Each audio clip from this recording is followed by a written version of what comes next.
Thank you, Madam Chair, and welcome back, witnesses, ladies and gentlemen.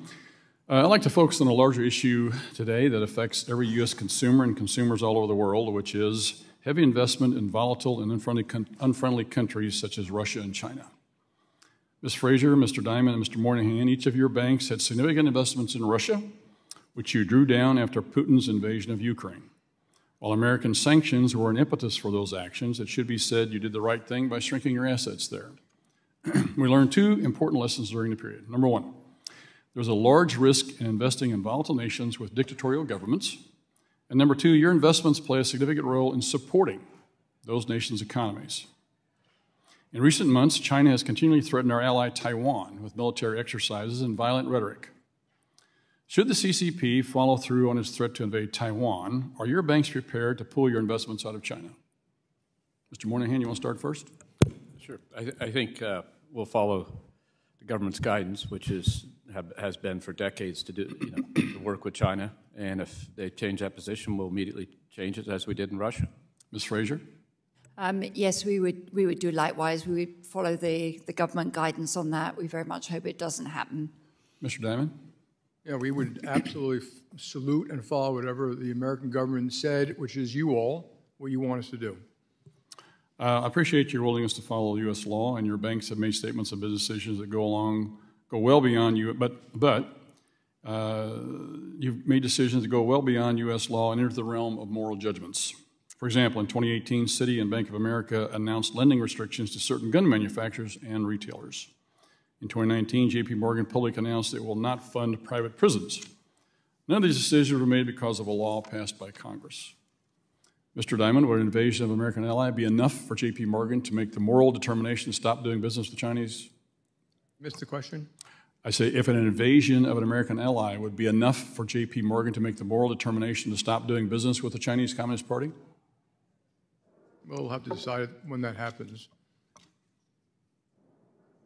You're not going to commit to pulling assets out of China if they invade Taiwan. That's what you just said. The first thing I would do is call the American government and ask for guidance. That's what I would do. That's what they would expect me to do. Mr. Moynihan and Ms. Fraser. It would be the same in terms of the decision, but we always look at clients and risk. And in fact, you'd find that before the Russia situation took place in Ukraine, we made adjustments to our risk, and we do that all the time in every country that is volatile, irrespective of.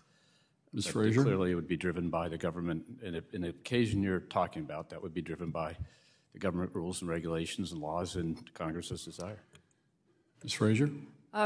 Similar to both of Mr. Diamond and Mr. Moynihan, the first call would be to the U.S. government to understand what they would be expecting and wanting us to do in the time frames to do so. Suppose the government said it's up to you to make your own decision.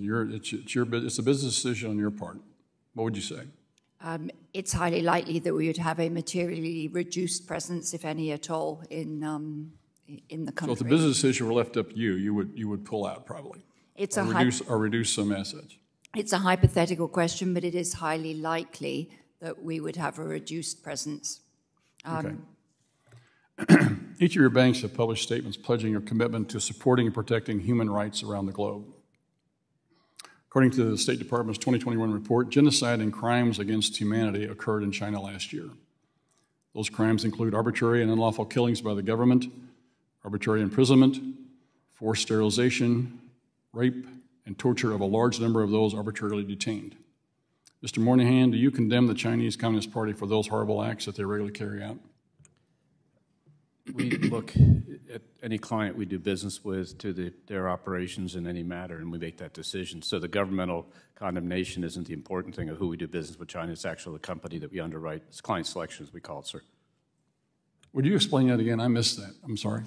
I think the question is, when we look at what we do in a country, it's individual clients. It's not a theoretical concept. So we look at that client. If that client's... Mr. Moynihan, with all due respect, the government of China is the Communist Party. The Communist Party of China is the government.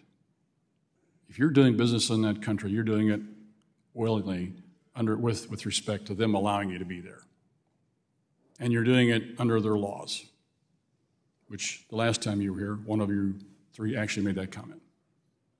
So if they're committing these atrocities, are you okay with that? Are you willing to continue to do business with people who are committing these kind of atrocities? Whenever you say in other statements that that's a bad deal. We don't do business with companies that we believe are doing atrocities or something like that. You're asking a hypothetical You're question. doing it under the protection and auspices of this government. That's my point. Ms. Fraser? We obviously take any accusations of human rights abuses very, very seriously. Similar to Mr. Moynihan, we do not do any activity with companies that are involved, forced labor. It's okay to do business with the government. We do business with even though they commit those atrocities. Thank you. I yield back.